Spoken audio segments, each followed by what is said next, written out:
Kondisi Gedung Olahraga Gor Kota Bula, Kabupaten Seram bagian timur SBT sangat memprihatinkan. Tonton Tribun Ambon pada Senin 12 Mei 2025 waktu Indonesia Timur di lokasi.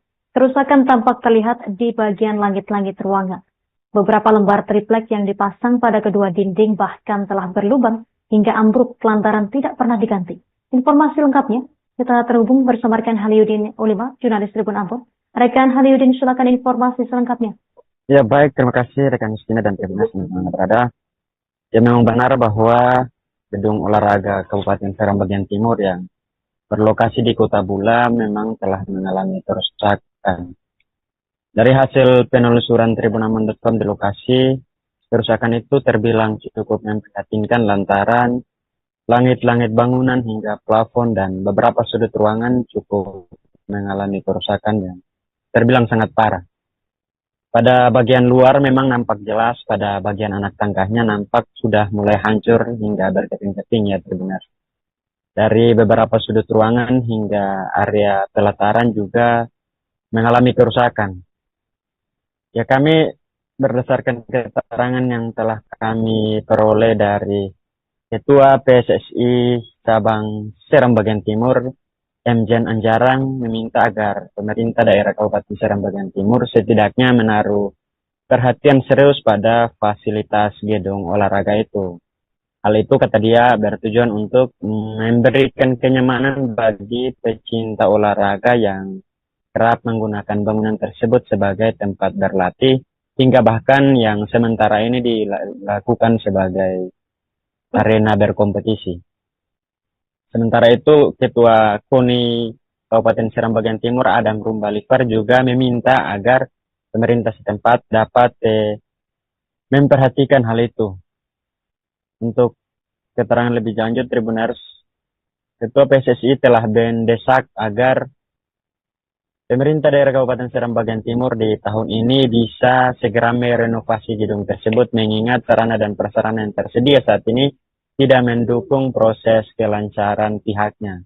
Menanggapi hal itu, kami telah menggali informasi lebih lanjut dari Bupati Kabupaten Seram bagian Timur, Fahri Husni Al-Katiri, yang telah menyepakati bahwa di tahun ini pihaknya akan menganggarkan anggaran untuk merenovasi bangunan tersebut untuk lebih baik. Demikian yang dapat saya laporkan rekan Justina, kembali ke studio. Kalau pemerintah Kabupaten SBT berkeinginan dan punya berkemauan untuk membangun lapangan di Bula, itu yang pertama itu kita harus mencari lahan dulu, Pak. Karena kalau pemerintah oke, tapi kalau lahan tidak oke. Untuk itu kita butuh sport dan kemauan dari masyarakat setempat. Misalkan masyarakat ini bilang bahwa tanah ini akan kita hibah untuk khusus buat lapangan bola. Lapangan bola besar, gawang besar. Itu hibah. Tapi kalau kita mau beli, mahal kali ya. Mungkin pemerintah nggak mampu. Kalau ada, ya mungkin pemerintah bisa bangun itu bertahap. Kalau lapangan kita nggak bisa langsung itu, jadi harus bertahap.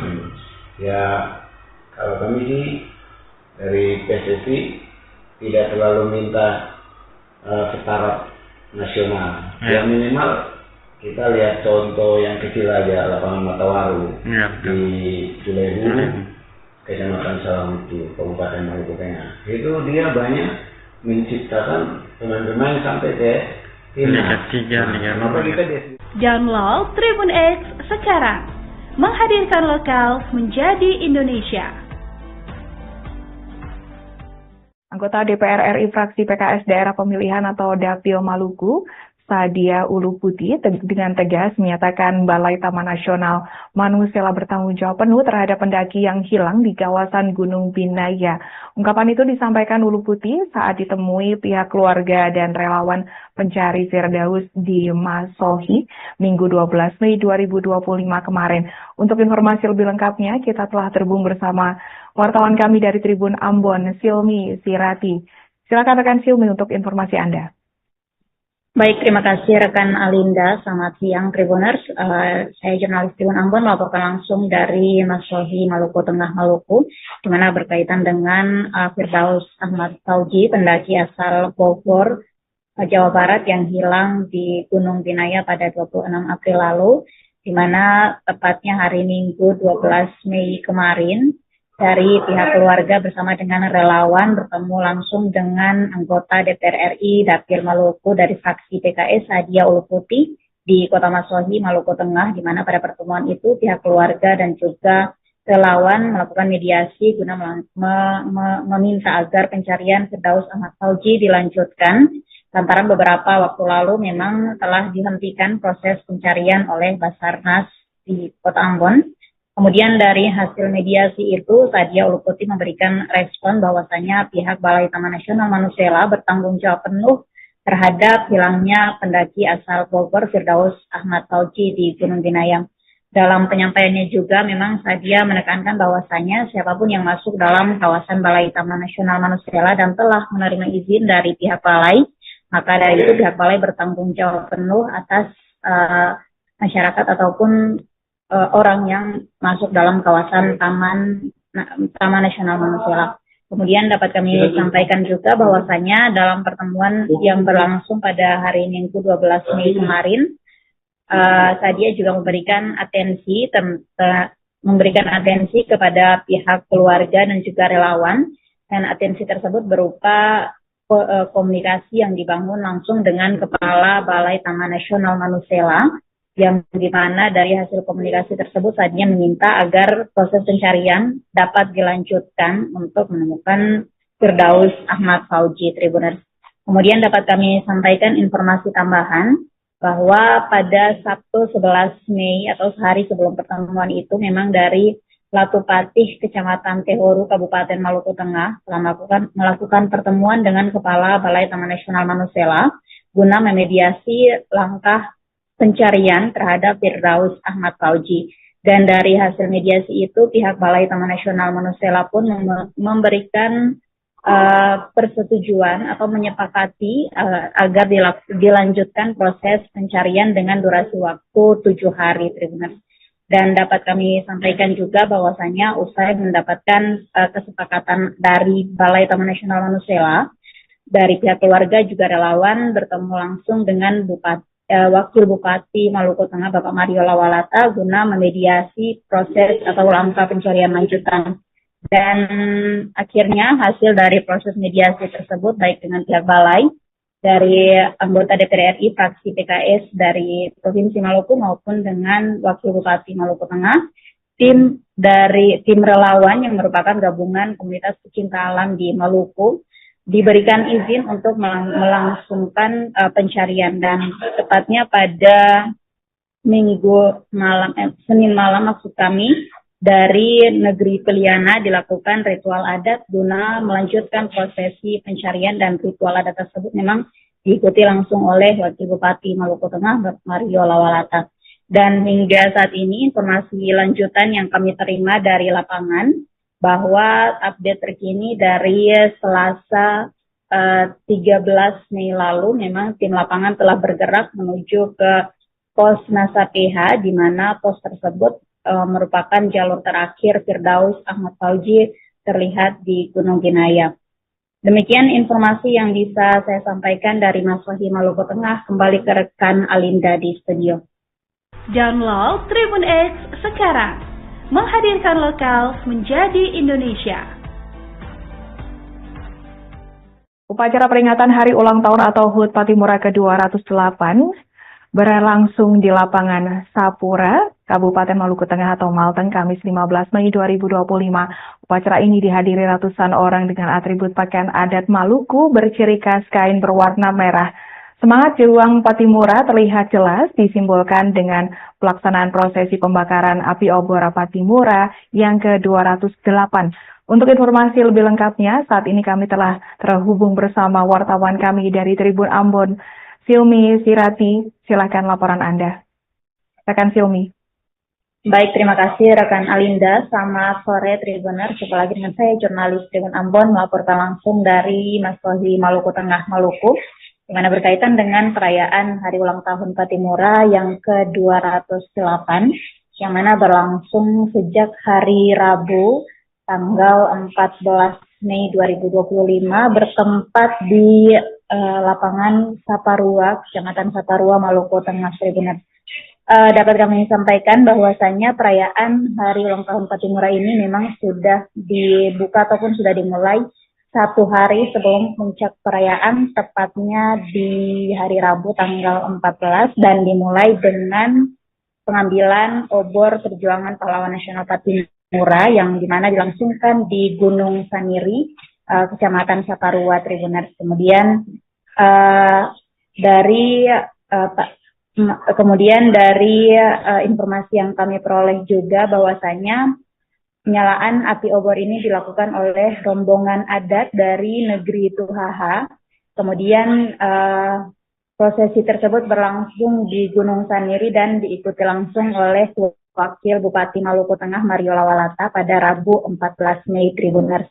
Kemudian dari Gunung Saniri prosesinya kemudian diarah ke kota Saparua, dan terakhir obor Patimura tersebut disemayamkan di Baileo Negeri Saparua, Tribuners. Kemudian prosesi ini juga dihadiri oleh masyarakat adat negeri Tuhaha, para raja Saparua, camat Saparua dan Saparua Timur, serta pemerintah Kabupaten Maluku Tengah, Tribuners.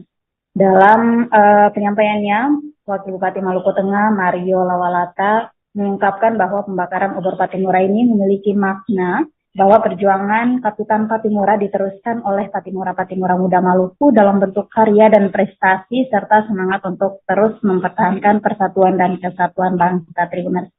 Dapat kami sampaikan juga bahwa sehari setelahnya, tepat pada Kamis 15 Mei, di mana Gubernur Maluku Hendrik Lewerisa, kemudian Bupati Maluku Tengah Zulkarnain Awad Amir beserta rombongan menghadiri upacara peringatan Hari Pahlawan Nasional Kapitan Patimura ke-208 di Saparua, Maluku Tengah pada Kamis 15 Mei.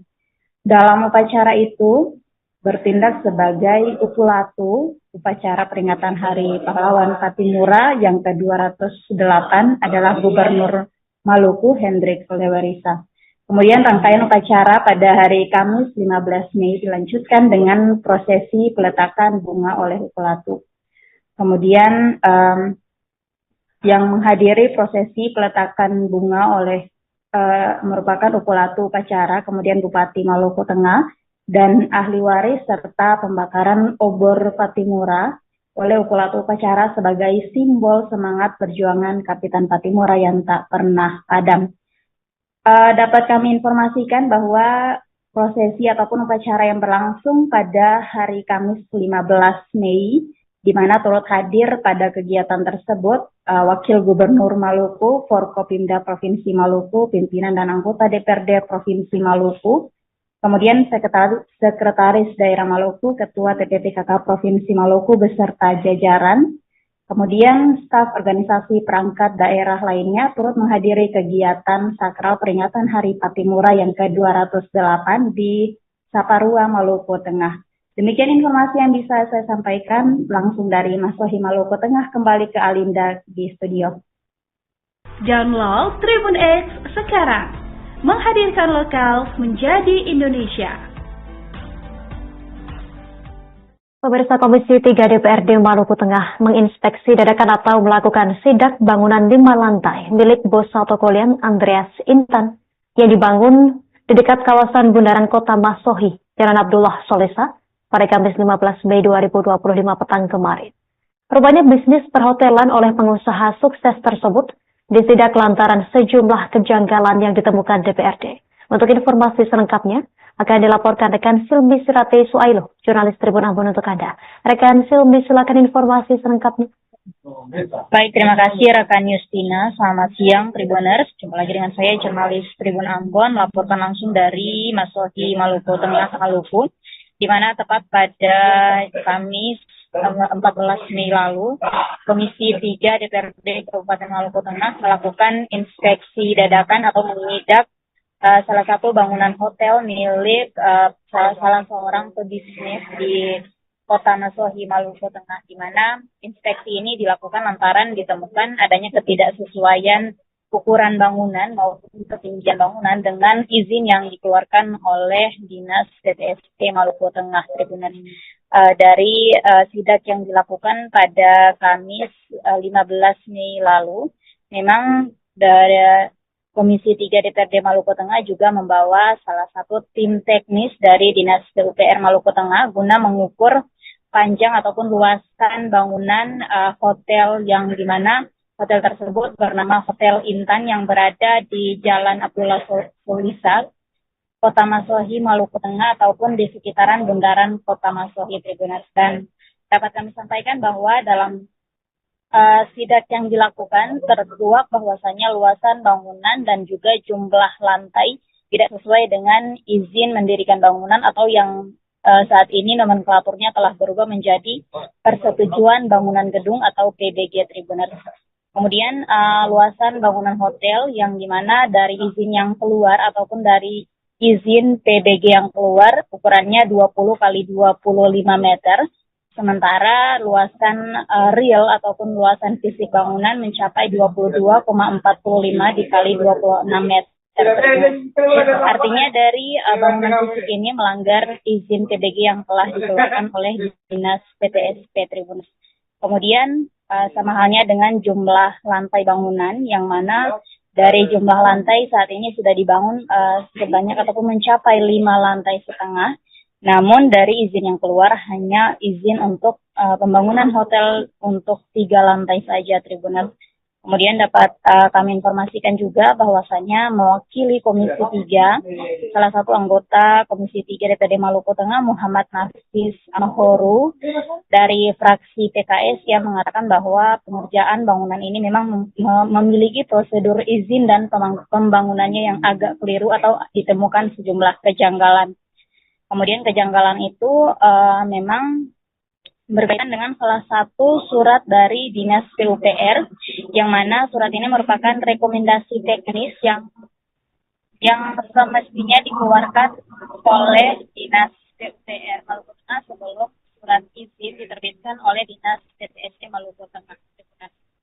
Hafiz juga menjelaskan bahwasannya proses pengurusan perizinan bangunan yang memang tidak selesai di Dinas PUPR, namun pihak perhotelan memperoleh izin dari PTSP memang merupakan salah satu prosedur yang melewati regulasi begitu, Tribuners. Kemudian dapat kami sampaikan juga bahwasannya dari tinjauan tersebut Komisi 3 akan melakukan rapat gabungan memanggil dinas-dinas teknis terkait seperti diantaranya Dinas PUPR Maluku Tengah dan juga Dinas PTSP Maluku Tengah untuk menyelesaikan persoalan yang sementara terjadi di Kota Masohi, Maluku Tengah. Demikian informasi yang bisa saya sampaikan dari Masohi, Maluku Tengah. Kembali ke rekan Justina di studio. Terima kasih informasi Anda, rekan Silmi Sirati Suailo, jurnalis Tribun Ambon. Selamat bertugas kembali. Pemirsa, berikut untuk melengkapi informasi Anda keterangan dari pihak terkait. Siapapun yang mau datang di sini untuk menanamkan investasi di pembangunan kota ini, pemerintah daerah pada prinsipnya menerima itu semua. Dan sekarang pembangunan salah satu gedung di dekat bundaran ini, yang dilihat itu bahwa prosedur pelaksanaan ini yang agak keliru daripada pelaksanaan pembangunan ini. Kan dalam regulasi itu mengisyaratkan bahwa sebelum pembangunan yang dilakukan. Download Tribun X sekarang, menghadirkan lokal menjadi Indonesia.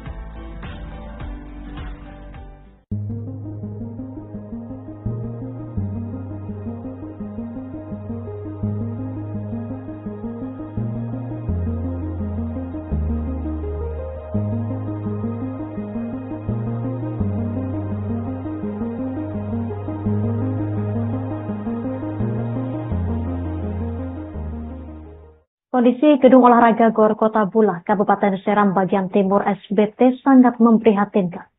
Pantauan Tribun Ambon, pada Senin 12 Mei 2025 waktu Indonesia Timur di lokasi, kerusakan tampak terlihat di bagian langit-langit ruangan. Beberapa lembar triplek yang dipasang pada kedua dinding bahkan telah berlubang hingga ambruk lantaran tidak pernah diganti.